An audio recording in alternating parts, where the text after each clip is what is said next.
नमस्कार साथियों, जैसा कि आप थंबनेल और हमारे सामने देख सकते हैं, आज अपना एकदम new fresh topic abstract algebra है। तो मैं आपका हार्दिक वेलकम करता हूं, हार्दिक स्वागत करता हूं अपने विद्यादर्शन पाठशाला पर। और साथ ही आपने हमें इतना प्रोत्साहन दिया, इसके लिए बहुत बहुत धन्यवाद। एक इन्फॉर्मेशन, एब्स्ट्रैक्ट अलजेब्रा जो अब हम पढ़ने वाले हैं, इससे पहले रियल एनालिसिस साथ ही वेक्टर कैलकुलस दोनों टॉपिक ग्रेजुएशन बेस्ड मैथ पर कंप्लीट हो चुके हैं और प्रैक्टिस सेशन भी कंप्लीट हो चुके हैं। तो आपने अगर वो नहीं देखे हों तो उन्हें ज़रूर देखें, कहीं ना कहीं आपकी तैयारी को वो आगे ही बढ़ाएंगे। और साथ ही मैं आपको बता दूं कि जो अपना नया टॉपिक है एब्स्ट्रैक्ट अलजेब्रा, ये भी ग्रेजुएशन बेस्ड मैथ पे ये बीएससी पार्ट पर सेकंड थर्ड अलग अलग यूनिवर्सिटीज़ के हिसाब से अलग अलग ईयर में पूछा जाता है और अलग अलग ईयर में ये चलता है। ठीक है, तो इसमें जो पढ़ने वाली चीज़ है, क्यों पढ़ रहे हैं इसको, क्यों इम्पोर्टेंट है? इम्पोर्टेंट इसलिए इस पे 3 से 4 क्वेश्चन बनते हैं अपने आरपीएससी सेकंड ग्रेड में। और ऐसे क्वेश्चन बनते हैं जो कंप्लीटली थ्योरी बेस्ड या थोड़ी बहुत जैसे परम्यूटेशन और लैग्रेंज आइसोसेसिज्म इसमें ज़रूर मान सकते हैं कि थोड़ी बहुत हल्की सी कैलकुलेशन हो। बाकी तो बिल्कुल थ्योरी बेस्ड पोर्शन है, थ्योरी कंप्लीट होगी तो हम टिक मार्क करके आगे निकलते हैं और टाइम सेविंग है साथ के साथ ही। तो आज जो हम एब्स्ट्रैक्ट अलजेब्रा अमूत्र बीजगणित में क्या क्या पढ़ेंगे, सबसे पहले पढ़ेंगे ग्रुप के भी पहले ग्रुप की थ्योरी। ग्रुप थ्योरी में क्या क्या आता है, बाइनरी ऑपरेशन वगैरह, ग्रुप सब ग्रुप, मोनोइड, लूप वगैरह सब कुछ पढ़ेंगे इसमें। इसके बाद परम्यूटेशन क्रमचय किस तरह के, कुछ विषम और विषम, साइक्लिक चक्रीय ग्रुप, चक्रीय समूह, केली थ्योरम, सब ग्रुप, कोसेट्स, लाग्रांज और जो इम्पोर्टेंट पार्ट है इसका आइसोमेरिज्म, स्वकारिता, समाकारिता, तुल्यकारिता वगैरह का, और होमोमेरिज, साथ ही उसकी एफ की एसटी, कर्नल ऑफ एफ, यानी कंप्लीट थ्योरी इसमें इन वीडियो में, आगे आने वाले वीडियो में हम पढ़ लेंगे। तो साथ ही शुरू करते हैं आज के पहले टॉपिक्स के साथ। अगर आप नए हो तो चैनल को सब्सक्राइब करें, ऐसे लोगों तक पहुँचाएँ जो कि RPSC first grade second grade की तैयारी कर रहे हैं। तो शुरू करते हैं पहले टॉपिक के साथ, ग्रुप्स। तो साथियों शुरू करते हैं ग्रुप थ्योरी की। तो ग्रुप थ्योरी से पहले कुछ बेसिक जान लेते हैं। क्या है, पहले द्विचर संक्रिया, ठीक है, बाइनरी ऑपरेशन काफ़ी पहले पढ़ भी चुके हैं, एक बार रिवाइज कर लेते हैं क्या होता है क्या नहीं होता। ठीक है, तो एफ है, क्या है, ए क्रॉस ए, कार्टेशियन प्रोडक्ट्स में से ए कोई रिलेशन फंक्शन है जो कि इस प्रकार प्रतिचित्रण मैपिंग है जो इस प्रकार प्रतिचित्रण है कि एफ द्विचर संक्रिया कहलाती है। कब कहलाती है, जब वो मैप हो से मतलब ऐसे एलिमेंट्स हो जो कि उसमें विद्यमान हो। जैसे इस लाइन से समझ सकते हैं कि A belongs to S, B belongs to S, ठीक है, तथा A कोई संक्रिया लग रही है दोनों में, तो वो संक्रिया भी किस में आ रही हो, S में आ रही हो, तब जो संक्रिया स्टार नाम से, तो वो द्विचर संक्रिया बाइनरी ऑपरेशन कहलाती है। एग्जाम्पल से देखिए आप, बिल्कुल आसान से समझ में आ जाएगा। जैसे 3 बिलोंग्स कर दिया मैंने Z, इंटीजर है, ठीक है, ऐसे 4 बिलोंग्स Z, ये भी इंटीजर है। अब मैंने क्या किया, एंड 3 + 4, अब ये बिलोंग्स टू Z हो रहा है ना, 3 + 4 7 भी एक इंटीजर है, पूर्णांक है ना। तो ठीक, तो ये जो प्लस की संक्रिया है, ये अब हमारी कौन सी संक्रिया कहलाती है, संक्रिया द्विचर संक्रिया बाइनरी ऑपरेशन कहलाता है बाइनरी ऑपरेशन। कहने का यह इतना सा मतलब है कि कोई भी संक्रिया प्लस में लगाएं, माइनस में लगाएं, स्टार में लगाएं या किसी तरीके से डिफाइन करें, वो इस तरीके से डिफाइन हो जो समुच्चय दे रखा हो, उसमें उसके सारे एलिमेंट्स अवयव प्राप्त हो जाएं। ठीक है, तो इस तरह की कोई एक, कम से कम एक भी संक्रिया ऐसी मिल जाती है तो बाइनरी ऑपरेशन द्विचर संक्रिया कहलाती है। ठीक है, अब नेक्स्ट आता है बीजीय पद्धति, एलजेब्रिक सिस्टम। ये क्या होता है, तो ये इस तरीके से कोई अरिक्त समुच्चय जी, एक या एक से अधिक, यानी किसी भी अरिक्त समुच्चय में कोई एक भी बाइनरी ऑपरेशन द्विचर संक्रिया मिल जाती है तो उसी को क्या कहलाता है, बीजीय पद्धति। ठीक, नेक्स्ट टॉपिक ग्रुपोइड। अब देखिए इसे, यदि G एक अरिक्त समुच्चय है ना, G क्या है, अपना अरिक्त समुच्चय, साथ ही उसमें स्टार एक बाइनरी ऑपरेशन दे दिया, तो बाइनरी ऑपरेशन, तो G स्टार को क्या कहते हैं, ग्रुपोइड कहा जाता है। और यहाँ देखिए इसी G स्टार को क्या कहा था, बीजीय पद्धति, यानी इसको लिखने का तरीका है ना, लिखने का तरीका, और उसी जी स्टार को बीजीय पद्धति कहा जाता है। ठीक है, तो ये हो गया एक शुरुआत अपने ग्रुप थ्योरी की। कहाँ से? ग्रुपोइड से। ग्रुपोइड में क्या होगा? ग्रुपोइड में कोई जी होगा अरिक्त समुच्चय, साथ ही स्टार, उसमें कोई बाइनरी ऑपरेशन होगी। ठीक है, नेक्स्ट आता है लूप। लूप से क्या तात्पर्य है? लूप से लूप बनेगा। लूप को इस तरीके से जानिए कि कहीं से घूम के वापस वहीं आ जाते हैं। तो ये क्या बन रहा है? लूप बन रहा है। लूप कहीं ना कहीं क्लोज इन पाथ हो रहा है, क्लोज पाथ लूप बन रहा है। अब लूप कैसे बनेगा? यदि जी एक अरिक्त समुच्चय, क्या कहा? यदि जी अरिक्त समुच्चय नॉन एम्प्टी सेट है तथा स्टार उसकी बाइनरी ऑपरेशन द्विचर संक्रिया है, तब जी स्टार को लूप कब कहा जा सकता है? जबकि कहीं ना कहीं उसमें उसका एक तत्समक अवयव प्राप्त हो। कैसे? तत्समक अवयव ए प्राप्त हो। ये आप देख ही सकते हैं, ए के साथ कोई भी बाइनरी संक्रिया लगाएंगे और उसी का तत्समक अवयव यहाँ क्या ले लिया? ई। ठीक है, तब या फिर ई के साथ क्रम बदलते हैं तब भी उसकी जो वैल्यू आती है वो हमेशा एक आती है। ये नीचे पड़ गया होगा, आप यहाँ देख लीजिए बोले कि ए स्टार, ये इसका क्या है? तत्समक अवयव है ई, है ना, बराबर, या तो ई को आगे ले लो और बीच में बाइनरी ऑपरेशन लगा दो और बराबर ए होता है। तो इस तरह का अगर कोई भी सेट मिलेगा हमें, क्या है? अरिक्त समुच्चय, तो और उसमें उसका तत्समक अवयव मिलता है, तब वो क्या कहलाएगा अपने लिए? लूप। और लूप से हम समझ भी सकते हैं घूम के वापस वहीं आ गया। देखो ई के साथ इसने अपनी संक्रिया बनाई, पर संक्रिया बनाने के बाद भी ये वापस मौका वहीं आ गया। तो इस तरह के सेट्स को क्या कहेंगे? लूप, है ना। और यहाँ जो ए है वो फॉर ऑल ए के लिए बिलोंग्स टू करेगा जी में, है ना। ए हमेशा जी में रहेगा। ठीक, तो क्या तीन बातें सीखी? बाइनरी ऑपरेशन के साथ ग्रुपोइड जो कि जी स्टार में रहेगा। जी स्टार में अगर एलिमेंट ऐड कर दें, कौन सा? तत्समक अवयव, तो लूप कहलाता है, जो कि हम देख चुके हैं। ठीक है, नेक्स्ट आगे बढ़ते हैं। तो साथियों नेक्स्ट अपने पास आता है सेमी ग्रुप। यदि जी एक अरिक्त समुच्चय तथा स्टार उसकी द्विचर संक्रिया, binary operation, non empty set, और ये तो चलेगा, हर साथ में चलेगा, और साथ ही बाइनरी संक्रिया, है ना, बाइनरी ऑपरेशन, द्विचर संक्रिया, तब जी स्टार को सेमी ग्रुप कहलाता है यदि वह साचर्यता को फॉलो करता हो। कह सकते हैं सेमी ग्रुप मीन्स साचर्यता। क्या फॉलो करे? ये साचर्यता को। अब साचर्यता को हम जानते हैं एसोसिएटिव, तो एसोसिएट तो कैसे? ए स्टार बी स्टार सी, तो ये वाला पहले इसमें बाइनरी संक्रिया लगाएं या फिर इसमें, ये कौन सा हो गया? साचर्यता का हो।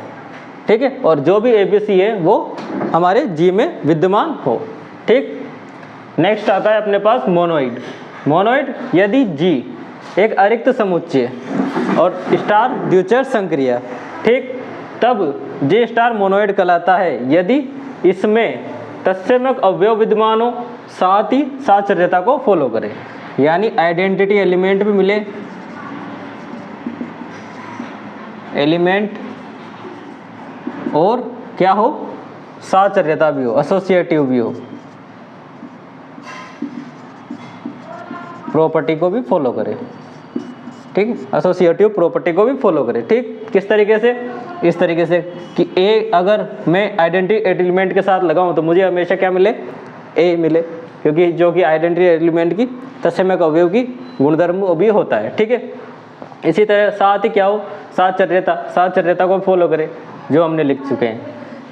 आप चाहो तो एग्जाम्पल देखें, तो हम किसी भी एग्जाम्पल, जैसे ABC, है ना, ABC क्या ले लेते हैं? जेड में ले लेते हैं। कोई संख्या है ABC, अब ABC को क्या लूँ? 1 2 3 इस तरह की कोई संख्या ले लेते हैं, और प्लस को क्या ले लूँ मैं? बाइनरी ऑपरेशन, यानी यहाँ पर क्या हो गया अपना? प्लस बाइनरी ऑपरेशन है। अब आप लगाइए, किसी भी संख्या को जोड़िए, 2 को पहले जोड़ लिए और दूसरी 2 को पहले जोड़े, और जोड़ने पर साचर्यता को फॉलो करेगा। ठीक वैसे ही मोनोइड में क्या होगा? अरिक्त समुच्चय। अब ए के है तो अब बाइनरी ऑपरेशन, जब इसमें जेड में लगा रहे हैं तो जेड में अपने पास 0 भी आएगा, और 0 इसका क्या हो गया? तत्समक अवयव, और तत्समक अवयव के साथ साथ ये साचर्यता को फॉलो करेगा। तो इस तरीके से ये मोनोइड भी हो जाता है। ठीक है। तो क्या क्या पढ़ा अब तक? एक पढ़ा लूप।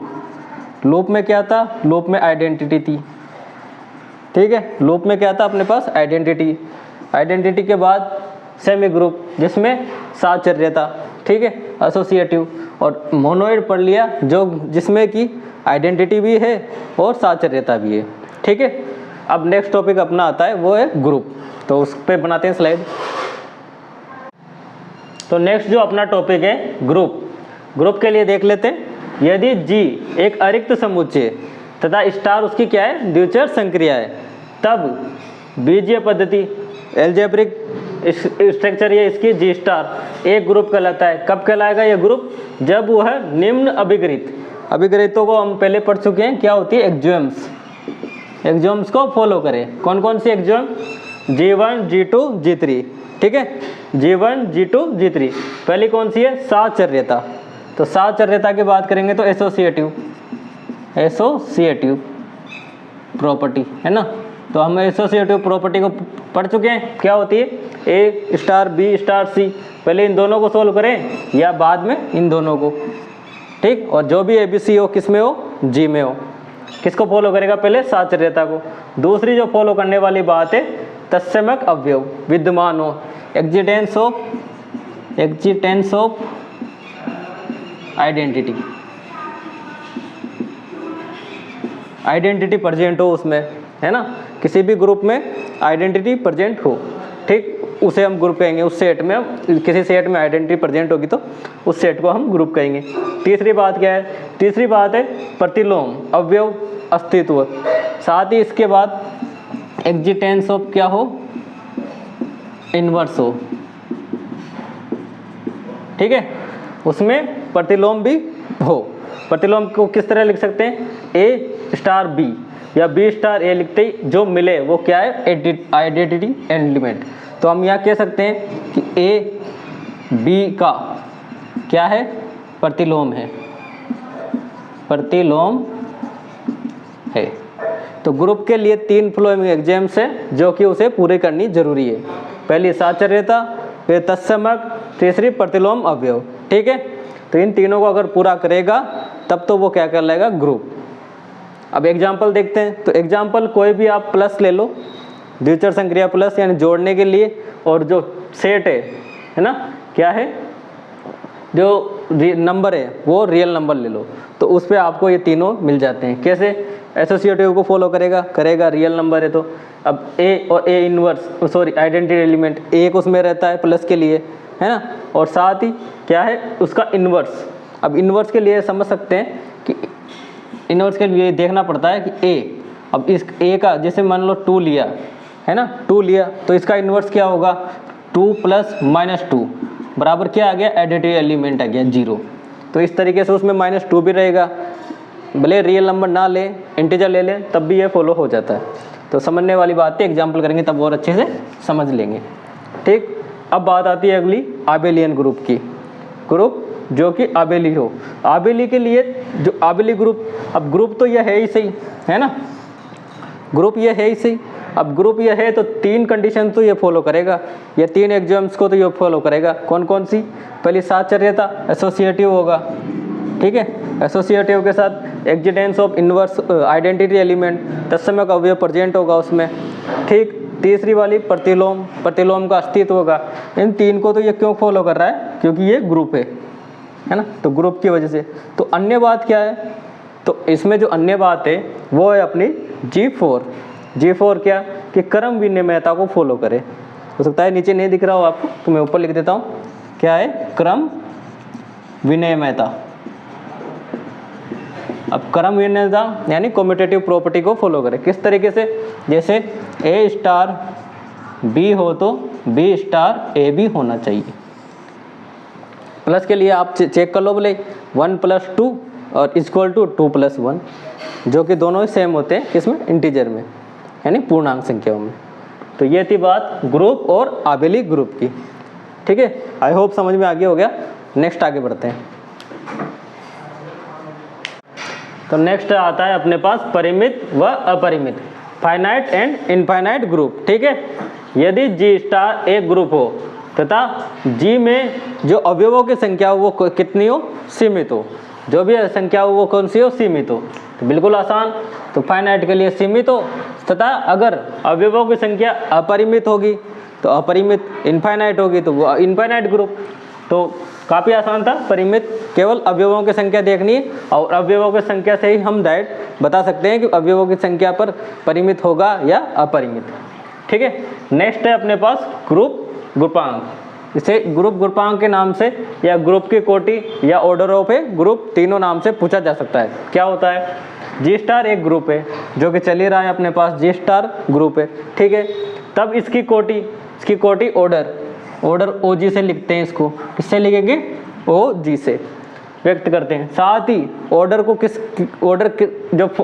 जो कि जी में अवयवों की संख्या के बराबर होता है। जो ऑर्डर होता है number of elements in group G. ठीक है, कहने का मतलब ये है कि जो भी उसमें परिमित संख्या होगी, परिमित संख्या में जो भी उसके अवयव होंगे वही उसकी क्या कहलाएगी, ऑर्डर, ग्रुप कहलाएगी, कोटि कहलाएगी।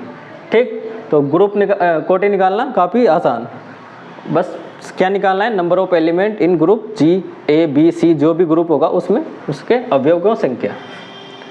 एक पॉइंट है अपने पास अनआबेली।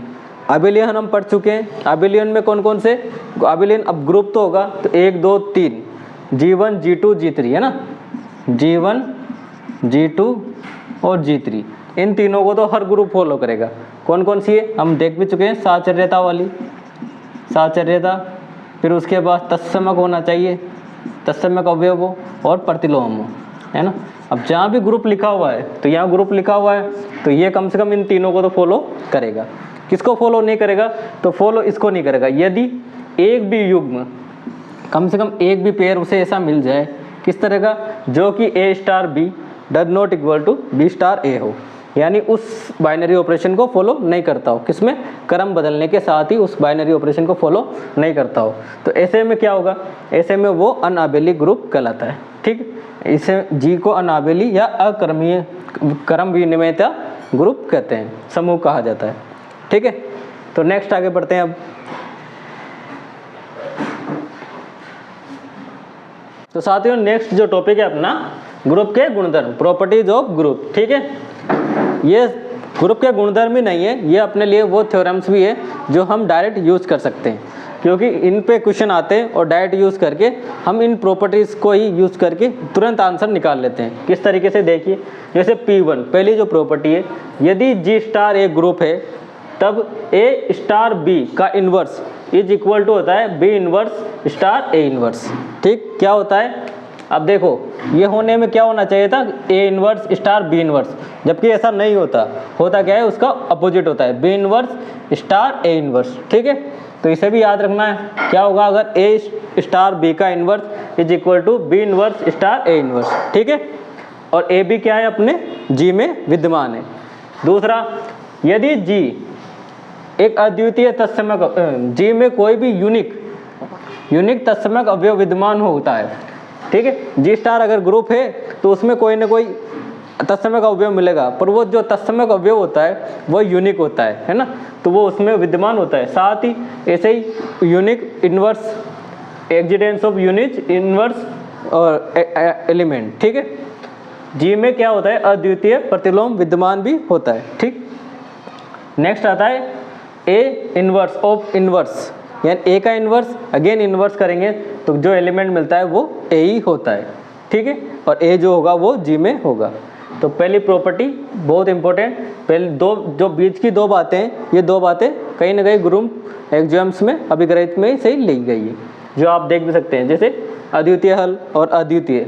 बस अद्वितीय वाला शब्द से समझिए कि वो अद्वितीय मतलब यूनिक होगा, उसके अलावा वो दूसरे में हो सकता है पर उसके लिए वो यूनिक होगा। ठीक है, सेकंड P2 कैंसलेशन लो, निरसन का नियम। अब निरसन जैसा नाम है वैसा ही इसका काम, कैंसिल आउट करना है। किस तरह, या तो राइट कैंसिल आउट या लेफ्ट कैंसिल आउट। जैसे ये पहला वाला, ये लेफ्ट में A star X A star Y है ना, तो A को A से, तो X इक्वल टू Y।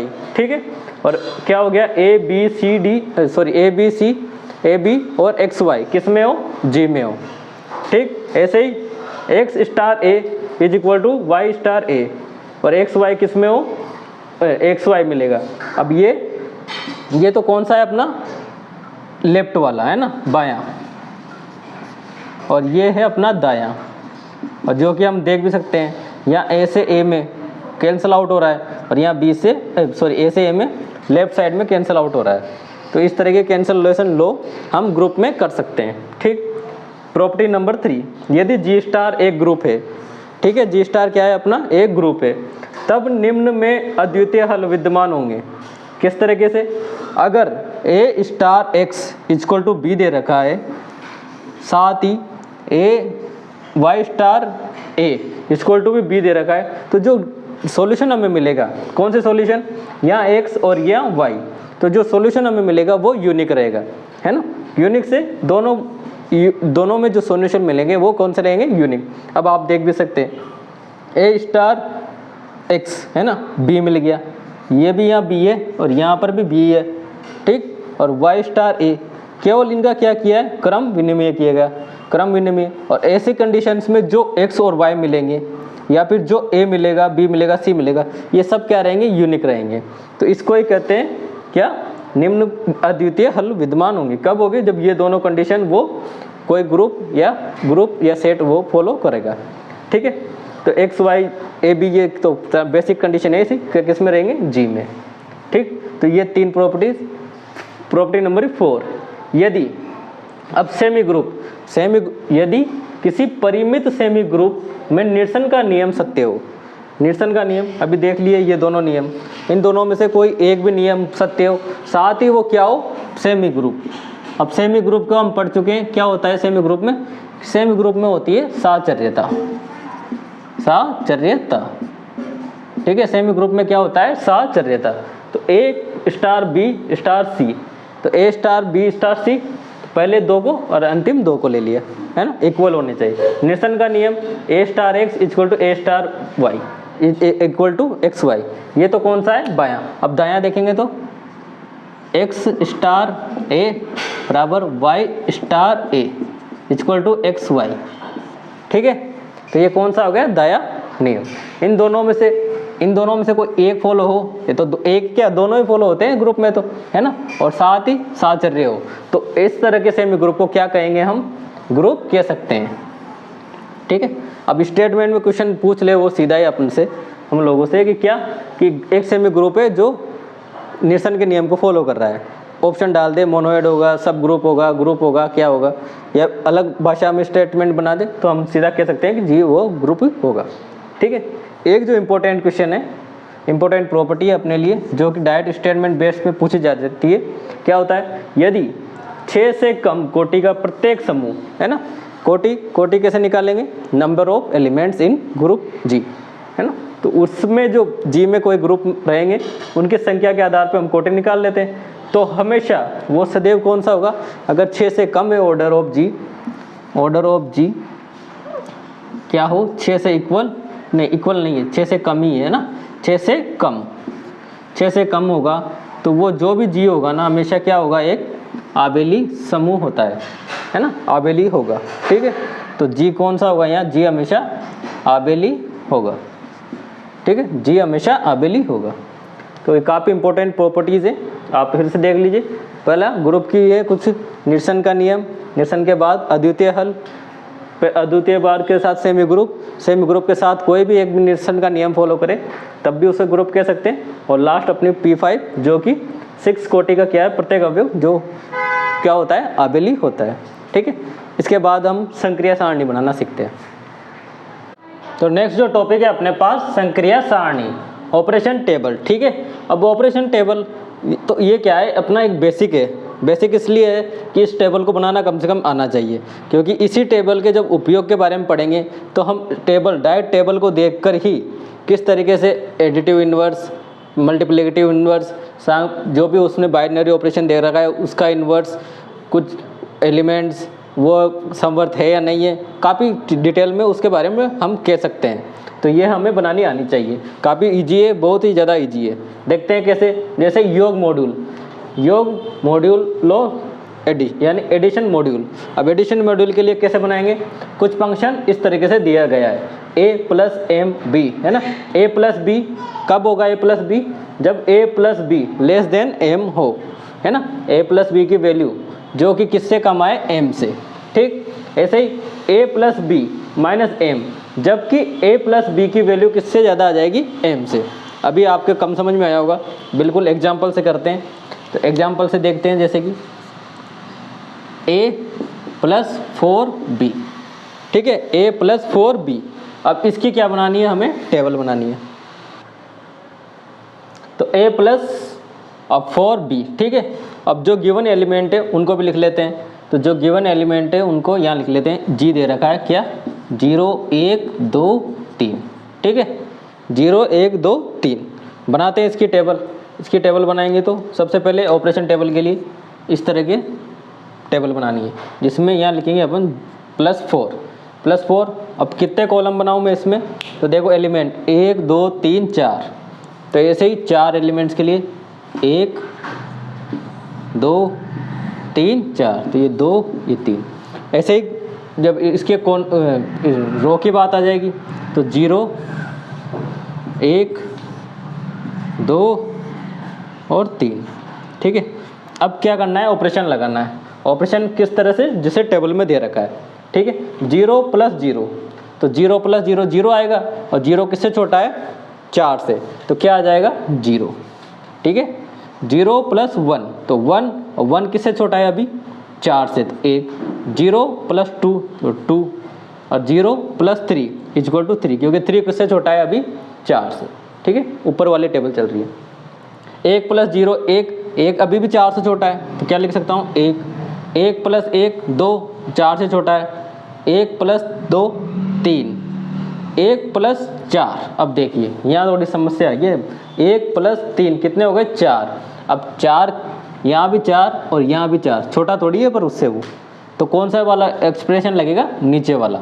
तो a plus B minus M, तो 4 और m का मान भी कितना है? 4, तो 4 माइनस 4 क्या आ गया? 0। एक तरीके से ये रिमाइंडर थ्योरम जैसा मान लीजिए ना। क्या बचा? 4 माइनस 4, पर इसको इस तरह लगाएंगे एडिशन में, रिमाइंडर में करेंगे तब लगाएंगे।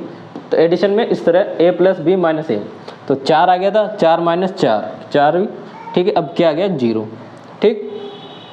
नेक्स्ट 2 प्लस 0 2 इक्वल टू 2, 2 प्लस 1 3 इक्वल टू 3, 2 प्लस 2 इक्वल टू 4, तो 4 माइनस 4 m की वैल्यू 0, ठीक है।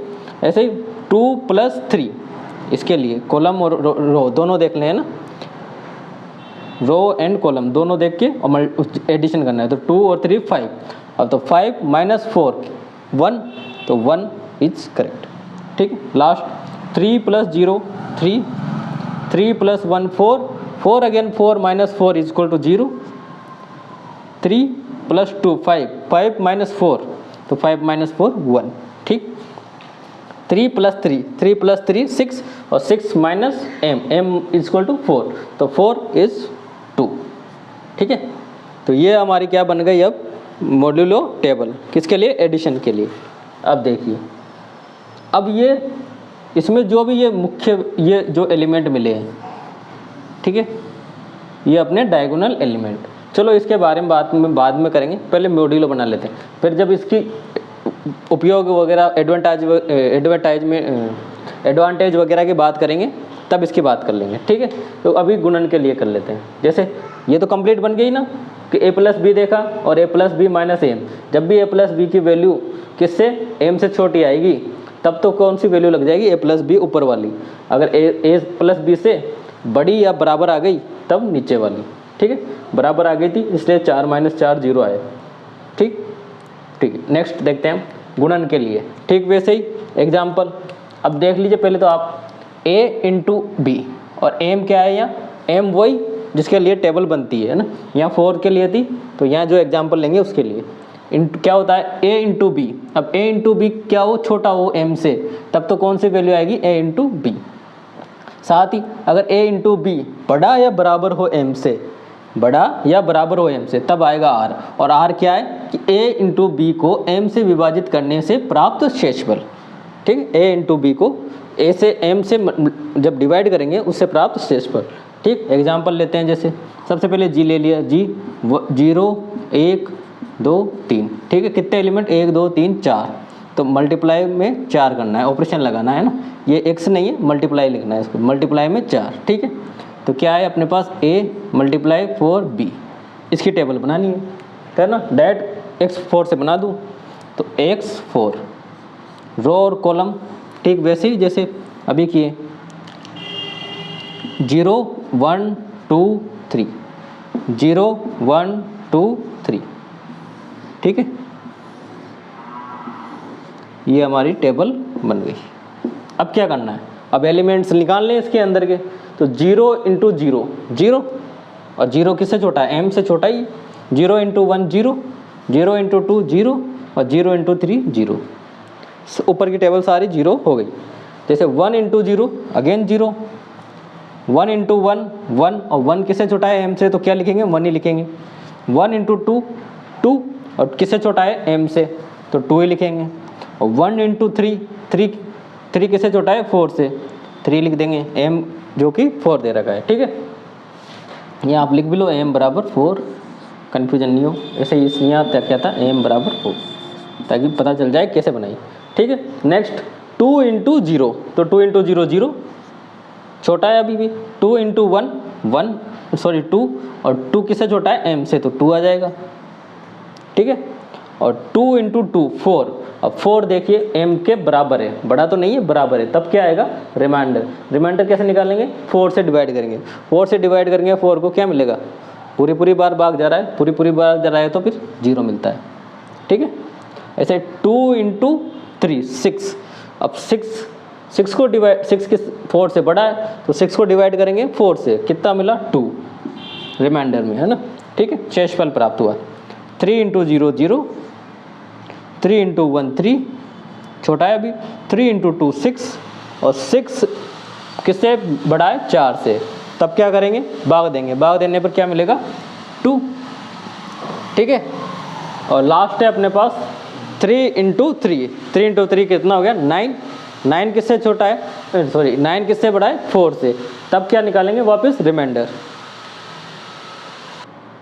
3 इंटू 3 क्या हुआ, 9। 9 में अब 4 का डिवाइड करना है, कितना आएगा रिमाइंडर में, 1, जो कि आ गया अपना ये, ठीक है।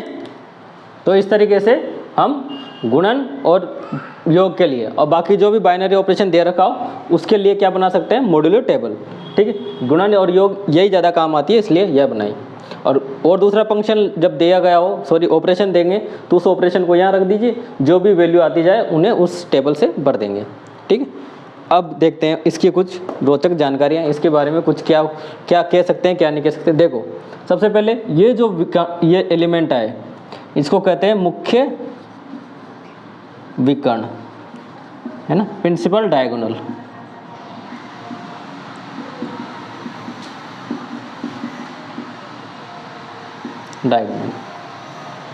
प्रिंसिपल डायगोनल, ठीक है। अब इन जो टेबल अब हम लोगों ने बनाई है, इसके कुछ उपयोग जान लेते हैं, क्या होते हैं क्या नहीं। तो टेबल आपके सामने बनी हुई है, मैं आपको एक एक करके उपयोग बता देता हूँ। जैसे यदि संक्रिया के सभी अवयव दिए गए समुच्चय के सभी अवयव, तब संक्रिया कौन सी कहलाती है, सवर्त, सवर्त क्लोज। कैसे, देखिए जी दे रखा है हमें, ये है ना, जी में कौन कौन से अवयव है, 0 1 2 3, ठीक है, 0 1 2 3। अब जो हमें संक्रिया सारणी में जो अवयव मिले, क्या वो 3 और 0 1 2 इनसे अलावा कुछ और है क्या, कि नहीं है। तो ये संक्रिया कौन सी संक्रिया कहलाती है, सवर्त, सवर्त क्लोज, ठीक है। इस तरीके से हम सवर्त कह सकते हैं, क्लोज कह सकते हैं उसे। क्लोज इसलिए क्योंकि वही एलिमेंट्स हमें यहाँ मिल गए, ठीक है। दूसरी बात देखो, ये है पंक्ति और स्तंभ, है ना, रो एंड कॉलम। कॉलम कौन सा हो गया, रो, तो ये रो है ना, और ये अपना कॉलम, ठीक है। अगर इसके समकक्ष दूसरे अवयव मिल जाते हैं, तब क्या मिल जाएगा हमें, तत्समक अवयव। जैसे देखिए, समझने में थोड़ी सी दिक्कत होगी। देखो ये क्या है, 0 1 2 3, ये जो एलिमेंट है, और ये जो 0 1 2 3 सेम है, ठीक है, बिल्कुल सेम है ना, ये दिख भी रहे हैं, 0 0 1 1 2 2 3 3, ठीक, ऐसे ही क्या करना है, स्तंभ, स्तंभ क्या है 0 1 2 3, स्तंभ को भी देखना है। जब स्तंभ को भी देखेंगे तो 0 का 0, 1 का 1, 2 का 2, 3 का 3, ठीक है। ये तो क्या होता है, अगर मुख्य स्तंभ से दूसरे एलिमेंट, दूसरे अवयव मिलते हैं, साथ ही मुख्य पंक्ति से दूसरे पंक्ति से मिलती है, तो उन दोनों को मार्क कर लें। मार्क करने के बाद क्या करना है, जो कॉमन एलिमेंट आता है, तो यहाँ देखिए कॉमन एलिमेंट क्या आ गया 0, तो इससे ये 0, तो सारणी से ही कह सकते हैं ये इसका क्या रहेगा, तत्समक आइडेंटिटी क्या रहेगा, तत्समक आइडेंटिटी, ठीक। ऐसे ही अब इसमें देखिए, इसमें हम देखें तो किससे कौन सा मिल रहा है, तो आप देखोगे 0 0 1 1 2 2 3 3, ये वाला स्तंभ, सॉरी ये वाली पंक्ति मुख्य पंक्ति से मिल रही है ना, ये रो मेन रो से मिल रही है। देख भी सकते हैं 0 0 1 1 2 2 3 3, इसको नहीं देखना है ना, एलिमेंट्स को देखो, ठीक है। अब क्या करें, अब रो स्तंभ में देखें, कॉलम में, तो कॉलम में भी देखोगे तो 0 0 1 1 2 2 3 3, यानी ये वाली, ठीक है ना। अब इन दोनों में जब मिल गई, देख भी लिया अपन ने, हम लोगों ने आराम से देख सकते हैं, तो क्या कह सकते हैं कि जो कॉमन एलिमेंट आया, कॉमन एलिमेंट यहाँ 1, तो ये कॉमन एलिमेंट 1 क्या रहेगा, इसका तत्समक, और जो हम मल्टीप्लिकेशन में जानते भी है मल्टीप्लिकेटिव आइडेंटिटी में 1 ही तत्समक अवयव होता है। देखो आसानी से केवल देख के संक्रिया सारणी को देख के हम कह सकते हैं, ठीक। मुख्य पंक्ति या मुख्य स्तंभ से मिलने वाले रो को, एलिमेंट्स को मार्क कर दीजिए, और मार्क करने के बाद जो कॉमन आएगा वही उसका तत्समक कहलाता है, ठीक। अगली वाली बात, यदि प्रत्येक पंक्ति स्तंभ में केवल एक ही जगह तत्समक अवयव आता है तो इसमें प्रतिलोम फलन भी होगा। चलो ये भी अच्छी बात है। देखो प्रत्येक पंक्ति, अब तत्समक अवयव निकल गए, यहाँ 0, यहाँ भी 1, एक एक को देखते हैं, 0 आ गया एक पंक्ति में, फिर से 0 आ गया, फिर से 0 आ गया, फिर से 0 आ गया, है ना। तो तत्समक अवयव हर पंक्ति में एक एक बार आ रहा है, ठीक है। तो यहाँ मैं डायरेक्ट क्या कह सकता हूँ कि इसमें प्रतिलोम फलन, प्रतिलोम अवयव विद्यमान होगा,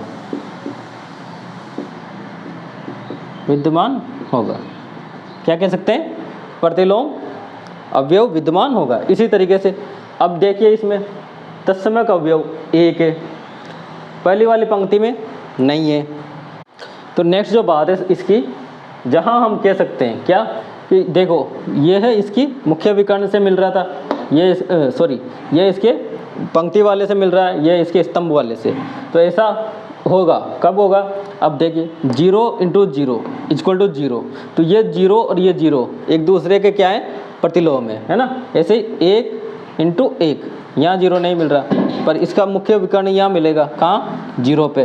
तो देखो 1 × 3 0 आ गया, तो 1 और 3 दोनों आपस में क्या है, प्रतिलोम है, इसीलिए 0 प्राप्त हो रहा है, ठीक। ये भी कह सकते हैं। ऐसे 2 × 2 + 2 4, तो 2 + 2 में क्या मिला था, 0, तो हम ये कह सकते हैं कि 2 और उसका साथी 2 क्या है, आपस में प्रतिलोम है, ठीक है। और साथ ही हम एक जो लास्ट बात है वो यूँ कह सकते हैं, यदि सारणी का मुख्य विकर्ण सममितता, सापेक्ष सममितता दिखाता हो, तब इस सारणी में क्रम विनिमयता पाई जाती है, ठीक है। ये थी मुख्य विकर्ण की बात। अगर मुख्य विकर्ण सममित हो, किसके, सारणी के इस तरफ जो एलिमेंट हो और उस तरफ जो एलिमेंट हो वो क्या हो, सममित हो, तब वह कम्यूटेटिव क्रम विनिमय भी होगा। तो आज के लिए इतना ही रखते हैं, नेक्स्ट और अच्छे अच्छे एग्जाम्पल करेंगे, तब आपको ये दोनों सारणियाँ अच्छे से समझ में आ भी जाएंगी, ठीक है। तो आज के लिए इतना ही रखते हैं, और आई होप आपको ये लेक्चर समझ में आया होगा। अच्छे से प्रैक्टिस कीजिए, थ्योरी पोर्शन था, बस केवल समझने वाली बातें, स्टेटमेंट बेस्ड क्वेश्चन आते हैं, और वो स्टेटमेंट बेस्ड क्वेश्चन के लिए ही मैंने यहाँ थ्योरी सारी ली है, ठीक है। नेक्स्ट क्लास में कुछ और जानकारी इसी टॉपिक को आगे बढ़ाते हुए हम प्राप्त करेंगे। तो अच्छा लगा हो तो लाइक शेयर सब्सक्राइब करें, अपने दोस्तों को फॉरवर्ड करें। Thank you.